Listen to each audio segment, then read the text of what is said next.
Wayanad ചുണ്ടയിലെ auto ഡ്രൈവറുടെ മരണം കൊലപാതകമെന്ന് police. Thar ജീപ്പും ഓട്ടോറിക്ഷയും കൂട്ടിയിടിച്ച് ഓട്ടോ ഡ്രൈവർ നവാസ് മരിച്ചതാണ് കൊലപാതകമെന്ന് തെളിയുന്നത്.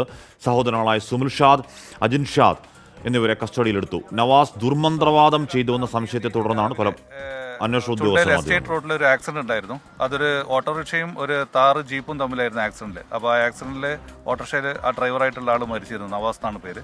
അപ്പോൾ സ്ഥലത്ത് പോലീസ് പോയിട്ട് ഇൻവെസ്റ്റിഗേഷൻ്റെ ഭാഗത്ത് പോയിട്ട് നോക്കുന്ന സമയത്ത് അതിലൊരു അസ്വാഭാവികത തോന്നി ആ ആക്സിഡൻറ്റിൽ.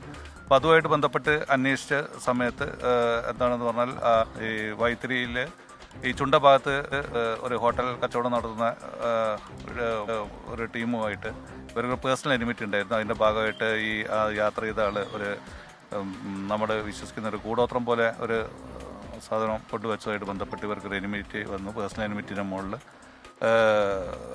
രണ്ടുപേര് ജ്യേഷ്ഠനമനിയനും അപ്പുറം ഇപ്പുറം നിന്നിട്ട് ഇൻഫർമേഷൻ കൊടുത്തിട്ട് ആക്സിഡന്റ് നടത്തിയിട്ട് കൊലപ്പെടുത്തിയാണെന്ന് മനസ്സിലായിട്ടുണ്ട്. അതിൻ്റെ ഇൻവെസ്റ്റിഗേഷൻ CI നടത്തി വരുന്നുണ്ട്.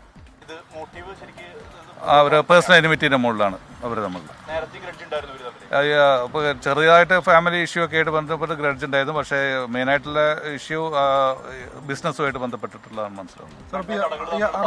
അല്ലല്ല, കടകൾ തമ്മിലല്ല, അവർ തമ്മിലുള്ള പേഴ്സണൽ എനിമിറ്റിയാണ്. ഈ അറസ്റ്റ് ചെയ്തിരിക്കുന്ന പ്രതികൾ, അതായത് വാഹനത്തിൽ ഒരാളല്ലേ ഉണ്ടായിരുന്നുള്ളൂ സാർ? അതെ, അത് മറ്റേ രണ്ടുപേരും അറിഞ്ഞിട്ട് ഇൻഫർമേഷൻ കൊടുത്തിട്ട് അങ്ങോട്ടും ഇങ്ങോട്ടാണ്. ഒരാൾ അബറ്റ്മെന്റുമായിട്ട് ബന്ധപ്പെട്ട്. പക്ഷേ ജീപ്പിന്റെ എയർ ബാഗ് ഒക്കെ പൊട്ടിക്കിടക്കുന്നുണ്ട്. മുൻപിൽ രണ്ടാളിരുന്നാലേ എയർ ബാഗ് പൊട്ടുള്ളൂ? അതില്ല, എങ്ങനെയായാലും ആ പ്രഷർ വന്നു കഴിഞ്ഞാൽ പൊട്ടുന്നുള്ളതാണ് മനസ്സിലാക്കുന്നത്. ഞാൻ തിയററ്റിക്കലി പറയാൻ ആളല്ല, എങ്കിലും അങ്ങനെയാണ് മനസ്സിലാക്കുന്നത്. ഒരാളെ എഴുതിട്ടുണ്ട്. അത് അപകടമെന്നാണ് ആദ്യം കരുതി, പിന്നീടാണ് അത് കൊലപാതകം എന്ന് മനസ്സിലാവുന്നത്. നവാസ് ദുർമന്ത്രവാദം ചെയ്തു, എന്തോ കൊണ്ടൊക്കെ കടയ്ക്ക് മുന്നിൽ വെച്ചു, ഈ പരിപാടിയൊക്കെ ചെയ്തുകൊണ്ട് വെച്ചു എന്നതിന് എന്തോ CCTV ഉണ്ട് എന്നൊക്കെ അവർക്ക് സംശയമുണ്ട്.